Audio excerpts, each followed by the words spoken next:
So welcome to another episode of Antenna Adventures.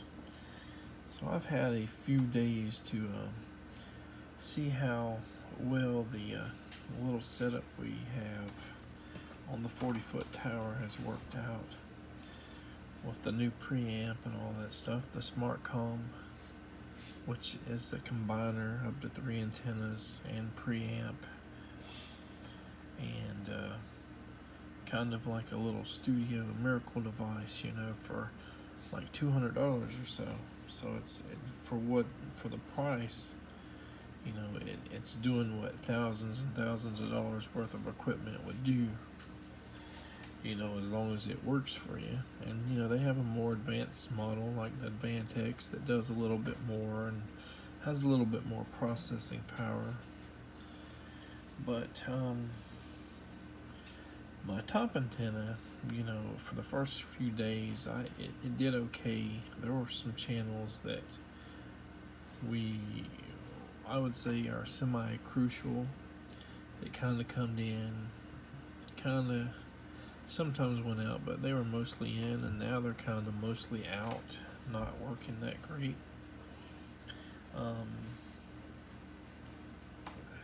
Here on RF channel 16, we got 100% signal, 100% quality, and 100%, you know, symbol quality.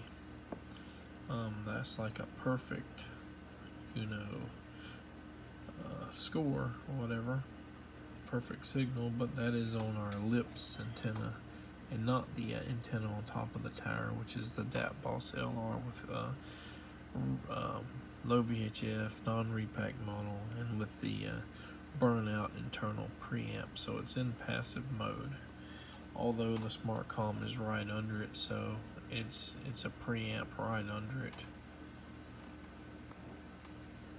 Now on RF13, which is our channel 12 VHF, VHF-Hi, that is the somewhat crucial channel I was talking about. And it either works or it doesn't. And right now it has like 0 signal quality, 0% symbol quality,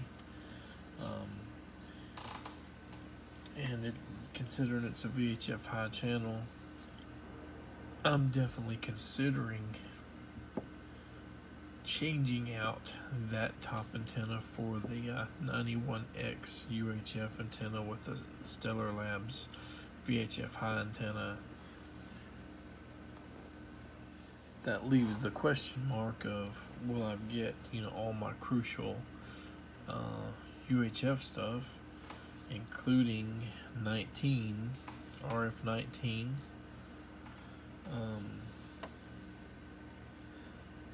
So I'm not sure if we can see it here. Let me pull it down slightly. Okay, well maybe we can see it now. RF channel 19 there is getting 0%. And it's only it comes in every day a little bit, but not a lot, not stable, not steady. That's a channel we had problems getting with an old preamp with the 91X up there. But we have, you know, the newer preamp with LT filters, probably lower noise ratios,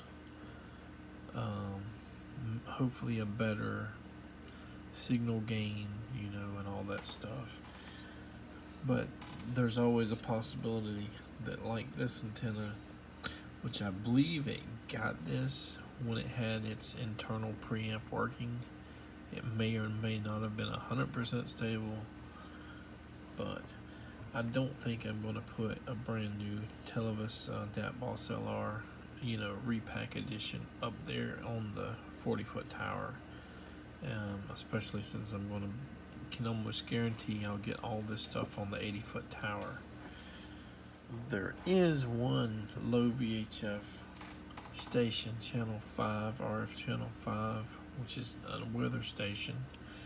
The ellipse antenna that is, you know, aimed in sort of that direction, blocks out VHF signals, you know, in its internal preamp or whatever, so it will not get that.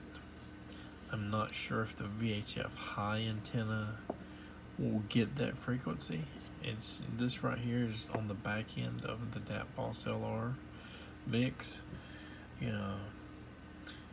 but again, once the 80-foot tower comes on, it should get this on the back end of the repack edition of the DATBOSS LR mix. One thing that the 91X UHF antenna had going for it is its beam width allowed it to get RF24 out of Brunswick, Georgia, which is 21, the Ion network, and a few other little networks. So it allowed it to get that, and then also get the other Jacksonville stations like 30 or so degrees apart from it. 21 or 24 RF is a pretty strong signal. It goes like 70 miles out, and it's fairly easy to get, or at least it seems so. So I guess even if that antenna may not have the widest beam width, it's obviously wider than the DATBOSS LR mix, non-repack edition at least. So it would eliminate one antenna based on my prior experience with it, because that comes in pretty much with channel 30 and stuff in Jacksonville. As you can see, 0% quality on that station right now. It comes and goes, and I have not aimed the G outdoor antenna to get the signal, but when it's aimed right, it pretty much gets it all the time. We just haven't been up the tower. Probably at least 2 more tower trips up there just to fix the copper core, just because I don't have anybody on the ground to unplug and replug the preamp, and then aim all the antennas and change everything out. But if I had somebody to help me, it probably would be 1 trip up there, maybe for an hour or so. One thing I've been doing is taking notes on the channels and sub-channels of each station that we could potentially get. Here's like the Gainesville area, Lodgewood, High Springs, Ocala, and stuff like that we could get. So we need to compare that to the Jacksonville, Georgia, whatever. I think there might be some in like Orange Park, I think is 25, ABC 25, which is a VHF channel 10. But just to figure out if there are RF conflicts, which channels would we choose to be, to receive, or if we need a second smart comm, one smart comm on the 40-foot tower, one on the 80-foot, or 2 on the 80-foot. We're just kind of figuring things out, and a lot of it may have to do with whether or not we can reach like a few other like ATSC3 stations, maybe in like Orlando, more stable, or other stations like Daytona, Palatka, a few others. As I said, 5 is just the weather station, but most of the channels have 2 or 3 or more sub channels. So like our local ABC has ABC, CW Plus, MeTV, Circle, True Crime Network. Our CBS has CBS4, My 11, TBD. Then our Fox has Ion, Catchy Comedy, and Fox and Movies. Then we have I guess a low output channel that has Bounce, Grit, Laugh, Ion, Mystery, Defy, True Real, Scripps News, Court TV, and there's a lot of them that would like have some combination of many of these, like our Ion RF24 has Ion, Court TV, Ion, Mystery, Grit, Defy, Laugh, Scripps News, QVC 1 and 2, and like QVC 1 and 2 it may be like the only difference between that and one or two other ones. So they're not all the same, but if you get the right combination of channels, you can probably just eliminate certain stations, especially if they're hard to get, hard to receive. Like here is a one that's a low power station, RF channel 17, WJVF-LD. It has Heartland, Retro TV, Revan, Action Channel, Family Channel, Revival Network, Jewelry TV. So a lot of those aren't on any of the other markets. So that would be one that we, even though it's hard to get here at 40 foot, we have got it in, but not stable. Maybe at 80 foot, we could get that in. There are some stations that are like mostly like QVC or Home Shopping Network. There are stations or towers that are mostly like Spanish, like Telemundo, which, you know, we don't need that. And there are some stations that are mostly religious, and the only one that we really want, and which is easy to get, is 59, which is RF21 TBN.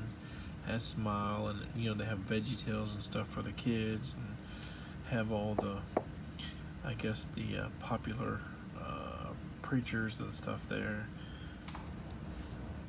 Other than that, you know, the question is, you know, you only have a certain amount of stuff you can get. The curvature of the earth actually limits how far you can go, you know, unless you have these weird tropo skip conditions or whatever. And if you could go, you know, hundreds or thousands of miles, you would have so many RF channel conflicts with, you know, that, you know, it wouldn't be watchable, I'm assuming, at all. So you have a selection of what you can get, the maximum stuff that you're ever going to be able to get. And ATS 3.0 apparently makes the signal a little easier to capture. So if you're further away from the tower, you may be able to get it. But for the most part, anything else extra that we could potentially receive and that we would want to add to our arsenal of over-the-air channels, it would probably be because we wanted the local news, local stations, and not because of the network TV, because we're already going to have 2 to 3 markets or more that are going to have all of your network TV. You know, it's unfortunate that like our super local PBS station or whatever does not have PBS Kids. I don't know why they would not have that as a sub channel. Kind of blows my mind, but I think in the previous video I guesstimated we would get about 100, maybe more channels once the final configuration is done. But by the time you take out your doubles, your religious stuff, your home shopping stuff, and all, you know, Spanish speaking stuff and all that, probably will have about 50 usable channels, which is still a lot.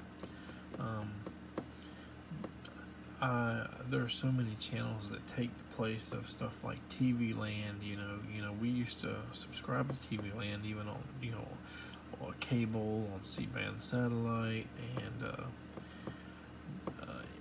it's on like our Philo, I think. Probably even had it a la carte, you know, at one time, where it's like 50 cents or $1 a month to pay, you know. But you don't really need TV Land anymore. It's outdated by so many of Retro, My TV, you know, and all these other stations, you know, that have the same type of content, except, you know, 5 or 10 times more of it for free. I was even one of the people that had my first C-band satellite. I think it was a 6-footer fiberglass, very heavy, set up, and I had that when FX first started showing, when they first came on air, and it was the same kind of content. I remember like Incredible Hulk was like one of the big ones, and they had like a call-in appraisal show or something like that, where they appraised antiques and stuff like that.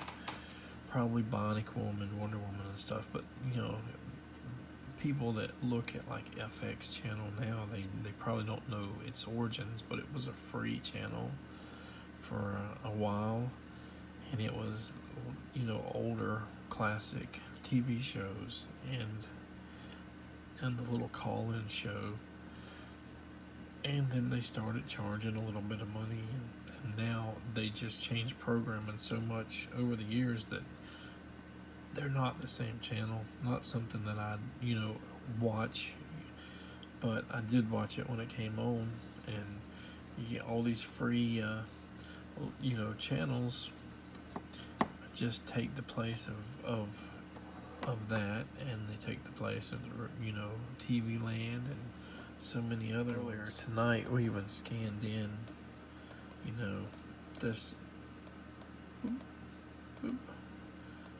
channel 8, which is I don't remember if it's RF15 or what, but let me see here. It's RF channel 15 is Bounce TV, Grit, Laugh, Iron, Mystery, Defy, True Real, Scripts, and Court TV. So first time I ever was able to scan that in, and it is a pretty close nearby station, but it's low power, so we may not be able to stabilize that if we keep our Gainesville pointing tower, or the 40-foot tower as the Gainesville pointing, you know, antenna or whatever. If we go to 80 foot, that might be stable.